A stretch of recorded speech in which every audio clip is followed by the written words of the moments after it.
Daglig na tangke ang ininalang ugat naman ng pagsabog na ikinamatay ng isang foreman na nagtatrabaho sa isang estero sa Maynila. Saksi si Maris Umali.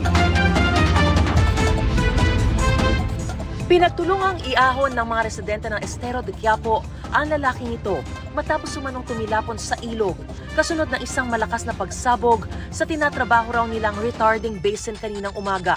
Proyekto ito ng DPWH kung saan sinisemento nila ang ilalim ng ilog para raw mas mabilis dumaloy ang tubig. Hinihinala natin na yung tangke na yun ay sumingaw na doon sa ilalim kung kaya naging resulta nga yung pagsabog. Nakita ng mga investigador na naiwan pa sa ilalim ng barge ang mga tangke na posibleng doon lang daw nila iniimbak kahit tapos na ang trabaho, na lubha raw delikado. At nang mangyari ang insidente kanina, nag-welding ang biktima. Posible na nakalimutan nilang ipatayin or baka may leak na rin talaga yung tangke. Maaari nag-spark dahil doon at ito na nga yung nag-trigger para sumabog yung ilalim ng barge. Nasaksihan ko lang po ma'am, sumabog lang po yung ma'am eh. Kasi nag-operator po ako ng pump. Kasi pinasisimot namin yung yung sa may butas namin gano'n. Tubig ma'am. Bigla na lang po sumabog. Nakita na lang po namin, lumutang na lang po ma'am. May siguro 1 minuto ma'am. Saka namin foreman.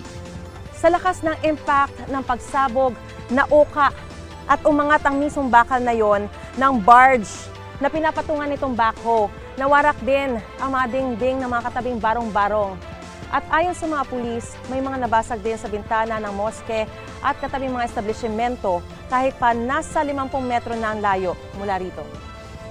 Maging ang rumesponding kagawad na si Ralph de la Cruz, sinabing napasugod daw sila sa lugar dahil sa narinig na pagsabog.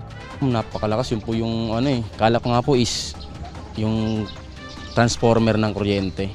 Sa pag-alam po namin is yun nga po acetylene pala ng construction. Tinakbo ko po sa ospital sa Jose Reyes po. Pagdating po namin doon, sinek po ng doktor, sinabihan na nga po yung engineer na wala na raw po talaga, patay na po talaga. Ang nasawing biktima nagtamo ng malaking sugat sa ulo, pati sunog at bali sa iba't ibang bahagi ng katawan. Sugatan din ng isa pang trabahador pero nasa mabuti na raw itong kalagayan. Nagparating ng pakikiramay ang construction company na pinagtatrabahuhan ng mga biktima at sinigurong sasagutin ang mga gastusin ng mga ito. Sa pamilya, nakipag-coordinate kung anong dapat. Siyempre po nakikiramay at nakahanda po kaming tumulong. Sa ngayon ay tigil muna ang operasyon para sa proyekto habang nagpapatuloy ang investigasyon. Para sa GMA Integrated News, Maris Umali ang inyong saksi. Mga kapuso, sama-sama tayong maging saksi. Mag-subscribe sa GMA Integrated News sa YouTube at para sa mga kapuso abroad, samahan niyo kami sa GMA Pinoy TV at sa www.gmanews.tv.